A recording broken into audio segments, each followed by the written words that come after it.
رب اشرح لی صدری ویسر لی امری واحلل عقدۃ من لسانی یفقہوا قولی۔ ناظرین، ہماری آج کی گفتگو کا موضوع ہے اعتکاف۔ اعتکاف کا لفظ آپ کے لیے کچھ نیا لفظ نہیں۔ رمضان کا نام آتے ہی اعتکاف کا خیال بھی آتا ہے، اور خاص طور پر جب رمضان کا دوسرا عشرہ اپنے اختتام کو پہنچتا ہے تو بہت دفعہ آپ اعتکاف کا لفظ سنتے ہیں۔ اعتکاف کیا چیز ہے؟ اعتکاف کا کیا معنی ہے؟ اعتکاف عربی زبان کا لفظ ہے، عین کاف فے سے بنا ہے۔ اس کا لفظی معنی ہوتا ہے ٹھہر جانا، جم جانا، اور پھر یہ جم کر ایک جگہ رک کر عبادت کرنے کے لیے استعمال ہوتا ہے۔ اسلام کی اصطلاح میں اعتکاف اس کو کہتے ہیں کہ نیت کر کے مسجد میں رہے انسان، اور سوائے ضروری حاجات کے جو مسجد میں پوری نہ ہو سکتی ہو، مسجد سے باہر نہ جائے۔ قرآن پاک میں اللہ سبحانہ وتعالیٰ فرماتے ہیں وَأَنْتُمْ عَاكِفُونَ فِي الْمَسَاجِدِ، تو گویا یہ مسنون عبادت دراصل مسجد میں ہوتی ہے۔ اعتکاف ایک ایسی عبادت ہے جس کا بہت اجر و ثواب ہے۔ اعتکاف کے بارے میں قرآن پاک میں سورۃ البقرہ میں آیت نمبر 187 میں آتا ہے وَلَا تُبَاشِرُوهُنَّ وَأَنْتُمْ عَاكِفُونَ فِي الْمَسَاجِدِ تِلْكَ حُدُودُ اللَّهِ فَلَا تَقْرَبُوهَا كَذَلِكَ يُبَيِّنُ اللَّهُ آيَاتِهِ لِلنَّاسِ لَعَلَّهُمْ يَتَّقُونَ۔ اور جب تم مسجدوں میں حالت اعتکاف میں ہو تو بیویوں سے مباشرت نہ کرو، یہ اللہ کی باندھی ہوئی حدیں ہیں، ان کے قریب نہ پھٹکنا۔ اس طرح اللہ اپنے احکام لوگوں کے لیے بصراحت بیان کرتا ہے، توقع ہے کہ وہ غلط رویے سے بچیں گے۔ اس آیت سے یہ بات پتہ چلتی ہے کہ اعتکاف مساجد میں ہوتا ہے۔ اگرچہ اعتکاف رمضان کے علاوہ بھی ہوتا ہے، لیکن رمضان میں اعتکاف فرض کفایہ کی حیثیت رکھتا ہے، اس لیے عموماً اعتکاف رمضان میں ہی کیا جاتا ہے۔ اعتکاف ایک دن کا بھی ہو سکتا ہے اور زیادہ کا بھی۔ نبی صلی اللہ علیہ وسلم عموماً آخری عشرے میں اعتکاف فرمایا کرتے تھے۔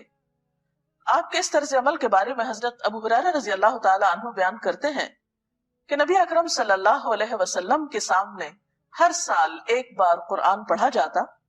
جس سال آپ نے وفات پائی اس سال آپ کے سامنے 2 بار قرآن مجید ختم کیا گیا۔ اسی طرح ہر سال آپ 10 دن اعتکاف فرماتے، لیکن جس سال آپ نے وفات پائی 20 دن کا اعتکاف فرمایا۔ حضرت عائشہ سے روایت ہے نبی صلی اللہ علیہ وسلم رمضان مبارک کا آخری عشرہ اعتکاف فرمایا کرتے تھے، یہاں تک کہ آپ نے وفات پائی۔ آپ کے بعد آپ کی ازواج مطہرات نے بھی اعتکاف کیا۔ اس سے پتہ چلتا ہے کہ یہ عبادت مردوں کے علاوہ خواتین بھی کر سکتی ہیں۔ حضرت عائشہ رضی اللہ تعالیٰ عنہ فرماتی ہیں کہ اعتکاف کرنے والوں کے لیے اعتکاف کے معاملے میں سنت یہ ہے کہ وہ نہ مریض کی عیادت کرے، نہ جنازے میں جائے، نہ عورت کو ہاتھ لگائے، نہ اس سے مباشرت کرے، نہ کسی حاجت کے لیے مسجد سے نکلے، بجز اس حالت کے کہ جس کے لیے مسجد سے نکلنے کے سوا کوئی چارہ نہ ہو۔ اور اعتکاف روزے کے بغیر نہیں ہوتا۔ اگرچہ اعتکاف کے لیے ہر شخص اپنی مرضی کے مطابق اپنا ایک ٹائم ٹیبل بنا سکتا ہے، لیکن سہولت کے لیے یہاں پر چند ایسی باتوں کا ذکر کیا گیا ہے جو اعتکاف کرنے والوں کے لیے مفید ہو سکتی ہیں، کیونکہ کوئی بھی کام اگر پلاننگ کے ساتھ کیا جائے، اچھے طریقے سے کیا جائے، تو اس کا اجر و ثواب بھی کئی گنا بڑھ جاتا ہے اور انسان کا وقت بھی زیادہ بہتر طور پر استعمال ہوتا ہے۔ نمونے کا ایک ٹائم ٹیبل حاضر خدمت ہے۔ مثلا دن کا آغاز صبح اٹھنے سے ہوتا ہے۔ اعتکاف میں اگر آپ رات کے تیسرے پہر اٹھ جائیں اور اللہ پاک کے حضور مناجات کریں، دعائیں مانگیں، ذکر اذکار کریں، نوافل پڑھیں، تو وہ وقت عبادت کے لیے نہایت بہترین ہے۔ حضرت ابو ہریرہ رضی اللہ تعالیٰ عنہ سے روایت ہے کہ رسول اللہ صلی اللہ علیہ وسلم نے فرمایا، ہمارا رب جب آخر تہائی حصہ رات کا باقی رہ جاتا ہے